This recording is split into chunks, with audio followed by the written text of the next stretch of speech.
वीर तुम बड़े चलो, धीर तुम बड़े चलो, सामने पहाड़ों की सिंह की दहाड़ हो, तुम कभी रुको नहीं, तुम कभी झुको नहीं।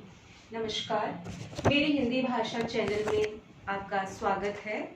प्यारे बच्चों, आशा है कि आप अपने घर में सुरक्षित होंगे, स्वस्थ होंगे और अपना अध्ययन कर रहे होंगे, क्योंकि आपकी परीक्षाएं नज़दीक हैं। अभी आपके सामने एक चुनौती है, अपनी परीक्षाओं में आपको बहुत अच्छे अंक लेकर सफल होना है। आइए हम आज का अध्याय शुरू करते हैं। आज का हमारा अध्याय अलंकारों पर ही आधारित है और हम इससे पहले 2 अध्याय पढ़ चुके हैं, जिसमें हमने शब्दालंकार पढ़ा था और अर्थालंकार का भी हमने अनुप्रास पढ़ लिया था और आज हम अर्थालंकार में उपमा अलंकार का अध्ययन करेंगे। चलिए हम उपमा का अध्ययन करने से पूर्व एक बार जान लेते हैं कि अर्थालंकार का क्या अर्थ है। जहाँ काव्य में अर्थ के द्वारा भाव सौंदर्य में अभिवृद्धि की जाती है, वहाँ पर अर्थालंकार होता है। अब अंतर्गत हम जिन अलंकारों का अध्ययन करेंगे उसमें होगा रूपक, उपमा, उत्प्रेक्षा, अतिशयोक्ति, मानवीकरण, संदेह, भ्रांतिमान, अन्योक्ति, दृष्टांत, प्रतीप, व्यतिरेक, विभावना, समासोक्ति तथा विशेषोक्ति। इन अलंकारों का हम अगले अध्यायों में अध्ययन करेंगे, लेकिन आज हम केवल उपमा अलंकार का अध्ययन करेंगे। देखिए, उपमा अलंकार का जो शाब्दिक अर्थ है, यह उप और मा शब्द से बना है। उप का अर्थ होता है समीप से और मा का अर्थ होता है तोलना। जिस प्रकार से हम तोलने के लिए तराजू का उपयोग करते हैं कि एक तरफ जो है बाट रखते हैं, एक तरफ उसका तोलने का जो औजार होता है, जो बाट होता है, उसे रखा जाता है, एक जगह वस्तु दोनों को तोला जाता है समानता से। तो वैसी ही परिभाषा है। देखिए, परिभाषा समझिए एक बार। जहाँ 2 वस्तुओं के, एक तो हो गई प्रस्तुत वस्तु और एक हो गई अप्रस्तुत, एक वस्तु हो गई उपमेय और एक हो गई उपमान, यानी कि जिनका गुण, आकृति, स्वभाव, क्रिया आदि में साम्य भाव तथा समानता दिखाई देती है, या भिन्न वस्तुओं की जहाँ तुलना की जाती है। दोबारा से इसको एक बार समझने का प्रयास करें कि जो प्रस्तुत वस्तु है हमारे पास, जिसका हम वर्णन करने जा रहे हैं, उसके गुण धर्म का जब हमें उत्कर्ष दिखाना होता है, तब हम वह प्रसिद्ध वस्तु के साथ उसकी तुलना करते हैं और उससे सादृश्य दिखाने का जब वर्णन करते हैं, वहाँ पर उपमा अलंकार होता है। देखिए, उदाहरण के माध्यम से उपमा अलंकार की परिभाषा स्पष्ट हो जाएगी कि जहाँ एक वस्तु आपके पास है, उस वस्तु का गुण, धर्म और आकृति, स्वभाव अन्य किसी वस्तु, प्रसिद्ध वस्तु के साथ मिलती है, तब हम उसके गुण को और भी अधिक उसका उत्कर्ष दिखाने के लिए या उसके गुण की जो है प्रशंसा करने के लिए हम किसी वस्तु के साथ उसकी तुलना कर देते हैं, तो वहाँ पे उपमा अलंकार होता है। देखिए, उदाहरण के माध्यम से ये परिभाषा भी स्पष्ट हो जाएगी। वह दीप शिखासी शांत भाव में लीन। कवि ने इस पंक्ति में विधवा स्त्री की विवशता का वर्णन किया है कि किस प्रकार से जो मंदिर की दीप शिखा है, उसके समान वह शांत भाव से निवास करती है। तो यहाँ पर जो विधवा स्त्री है, जो प्रस्तुत है, उसको जो साम्यता दिखाई गई है, जो समानता दिखाई गई है, वह दीप शिखा के समानता दिखाई गई है। दूसरा देखिए, हाय फूल सी कोमल बच्ची। जो बालिका है वह प्रस्तुत है, उपमेय है और वह कैसी है? फूल के समान कोमल है। अगर हम फूल को हटा देते हैं तो हम कहें हाय वह कोमल सी बच्ची, तो भाषा में उतना आकर्षण या उतना प्रभावशाली नहीं दिखाई देता। इसीलिए हम किसी प्रसिद्ध अप्रस्तुत वस्तु के साथ उसकी तुलना कर देते हैं, तो यह पंक्ति और भी अधिक प्रभावशाली हो जाती है। इसीलिए हम यहाँ पर अदृश्य प्रसिद्ध वस्तुओं का वर्णन करके जो है, हम उसका सादृश्य वर्णन करके यहाँ पे कौन सा अलंकार हो जाता है? उपमा अलंकार हो जाता है। देखिए अगला उदाहरण। दिवस का समय, मेघ आसमान से उतर रही है, वह संध्या सुंदरी सी धीरे धीरे। अब देखिए, दिवस का पहर है, कौन सा पहर है? शाम का समय है और संध्या एक सुंदरी की भांति धीरे धीरे आकाश मार्ग से होती हुई नीचे उतर रही है, धरती पर उतर रही है। तो यहाँ पे संध्या जो एक पहर है, इस पहर का वर्णन जो है एक सुंदरी के साथ किया है कि वह धीरे धीरे चलती हुई आकाश मार्ग से पृथ्वी मार्ग की ओर आ रही है। चौथा उदाहरण देखिए, कमल सा कोमल गात तुम्हारा। अब नायिका के गात शरीर का जो वर्णन है वह कमल के समान किया गया है कि उसका जो शरीर है वह कमल के समान कोमल है।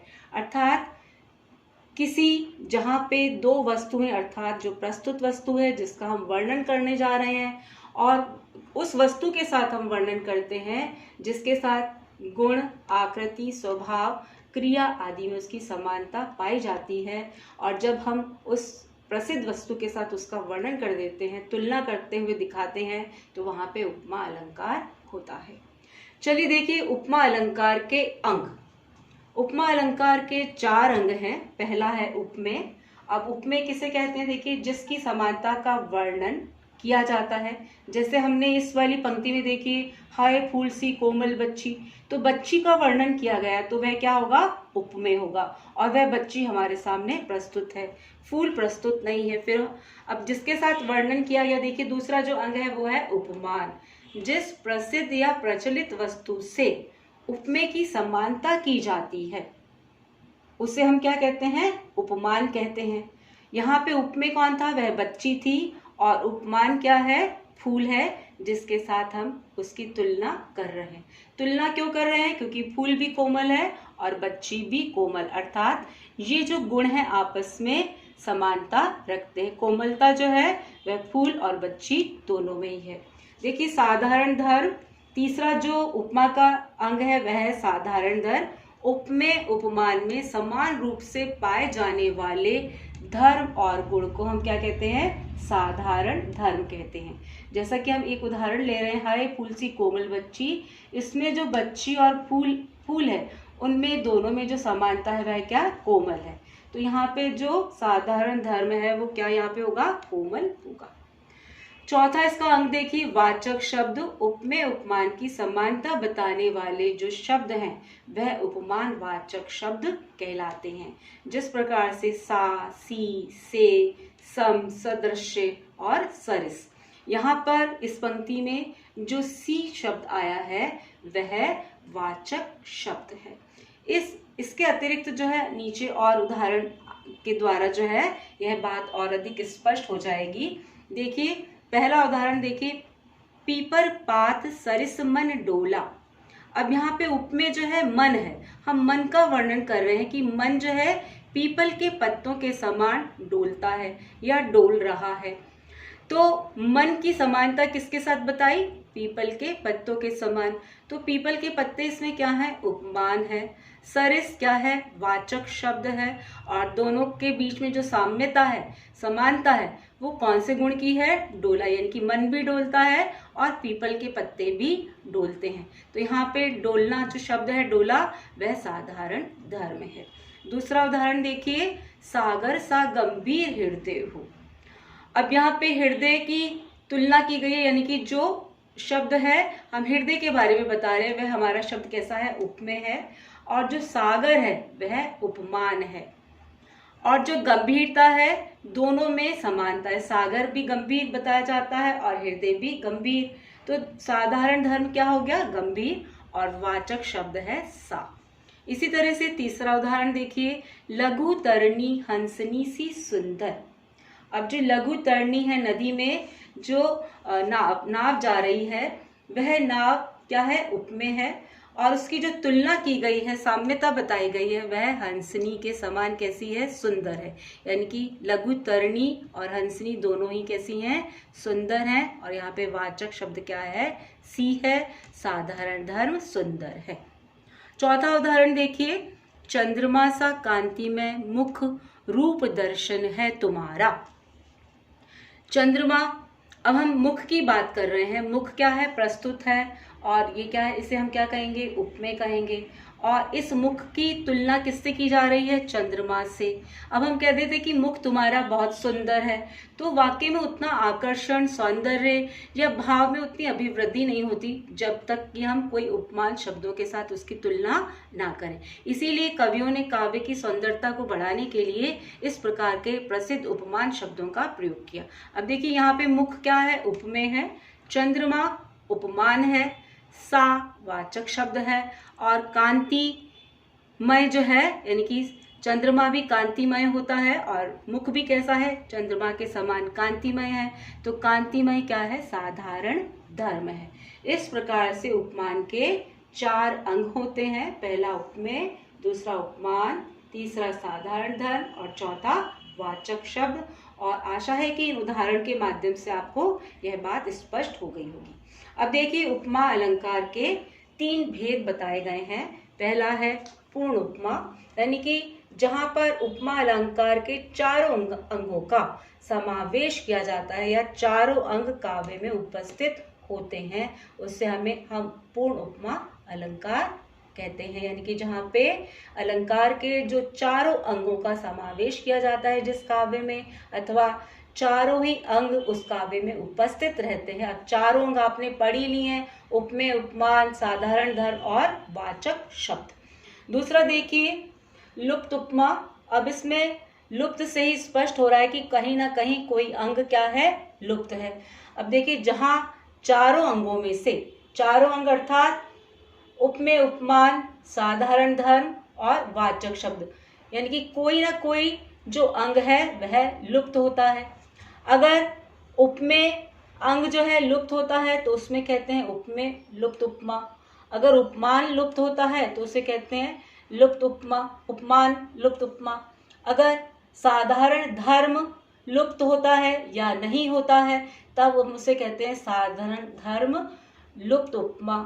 उसी प्रकार से जब वाचक शब्द नहीं होता है वाक्य में या काव्य में, तब हम उसे कहते हैं वाचक लुप्त उपमा। इस प्रकार से यानी कि किसी चारों में से किसी भी एक अंग की कमी हो जाती है उस काव्य में, उससे हम कहते हैं लुप्त उपमा अलंकार। चलिए उदाहरण के माध्यम से बात स्पष्ट हो जाएगी। पहला उदाहरण देखिए, कमल कोमल मुख तुम्हारा। अब देखिए कमल सा कोमल होता तो हम कहते कि ये पूर्ण उपमा है। यहाँ पर वाचक शब्द जो है सा, वो है क्या, लुप्त है, इसीलिए हमने इसको क्या कह दिया, वाचक लुप्त उपमा अलंकार। दूसरा उदाहरण देखिए, चंद्रमा सा मुख। अब यहाँ पे चंद्रमा सा मुख है, चंद्रमा सा कांतिमय मुख, या चंद्रमा सा सुंदर मुख, या चंद्रमा सा गोल मुख। इस तरह से साधारण धर्म का इसमें लुप्त है। तीसरा देखिए, सागर सा गंभीर, इसमें क्या है लुप्त, उपमेय। यानी कि क्या है सागर सा, हृदय सागर सा गंभीर है, मन है, या उसकी बातें सागर सी गंभीर है। इस तरह से जो है उपमेय जो शब्द है वह लुप्त है, उसकी यहाँ पे कमी है, इसीलिए यहाँ पर उपमेय लुप्त उपमा अलंकार होगा। चौथा उदाहरण देखिए, वह डोलता सा घूमता है। अब किसके समान डोलता घूमता है, तो इसमें जो है उपमान शब्द की कमी है, इसीलिए उपमान शब्द की कमी होने के कारण इसे उपमान लुप्त उपमा कहेंगे। अब देखिए तीसरा जो इसका भेद बताया गया है, माला उपमा, यानी कि मालोपमा। जहाँ पे माला माल हो जाए, यानी कि ऐसे शब्द जिसकी हम तुलना जब करते हैं या उसकी समानता दिखाते हैं, तो जैसे हम सामान्य रूप से अगर इस शब्द का अर्थ लेंगे माला माल होना, तो यहाँ एक ही उपमेय के लिए बहुत सारे उपमानों का प्रयोग किया जाता है। जैसे आपने जो है कभी हम अपनी माँ का भी वर्णन कर देते हैं, तो मैंने उदाहरण के रूप में भी लिया है। चलिए पहला उदाहरण देख लेते हैं। क्या कहें कि कैसी उसकी कमनीय कांति, कुंदन सी, कुंद सी या कंज सी निकाई। अब यहाँ पे कवि ने उस नायिका के जो उसकी कमनीय कांति का जो वर्णन किया है वो कुंदन से किया है। पहला कुंदन से किया, फिर उन्होंने जो है फूल से किया, जूही के पुष्प से, फिर कमल के समान बताया। तो 3-3 उपमेय शब्दों को इसमें जोड़ा गया है, अर्थात इस पंक्ति को माला माल कर दिया गया है किससे? उपमान से। इसी प्रकार से दूसरा उदाहरण देखिए, क्या कहूँ माँ तेरा हृदय फूल सा। अब एक उपमा तो है ही, एक उपमान तो हो ही गया फूल सा, फिर दूसरा उपमान हो गया मोम सा, तीसरा सागर सा, फिर आकाश सा। दोबारा से उदाहरण देखें, क्या कहूँ माँ तेरा हृदय फूल सा, मोम सा, सागर सा और आकाश सा है। तो हमने उपमेय के लिए जो उसकी सादृश्यता दिखाई है, हमने 3-3, 4-4 उपमान लिए हैं। जहाँ पर जो है उपमानों की संख्या अधिक होती है, वहाँ मालो उपमा अलंकार होता है। तो इस प्रकार से आपने देखा उपमा अलंकार के बारे में। उपमा अलंकार की आपने परिभाषा देखी, शाब्दिक अर्थ देखा, फिर आपने देखा कि उपमा के कौन कौन से 4 अंग होते हैं और उसके उदाहरण के माध्यम से भी आपको स्पष्ट किया गया। साथ ही साथ उपमा के अलंकारों का भेदों का भी आपने अध्ययन किया। अब आपके लिए जो अभ्यास का कार्य है, आपको करना है कि उपमा अलंकार किसे कहते हैं, उसकी परिभाषा उदाहरण के साथ समझाइए।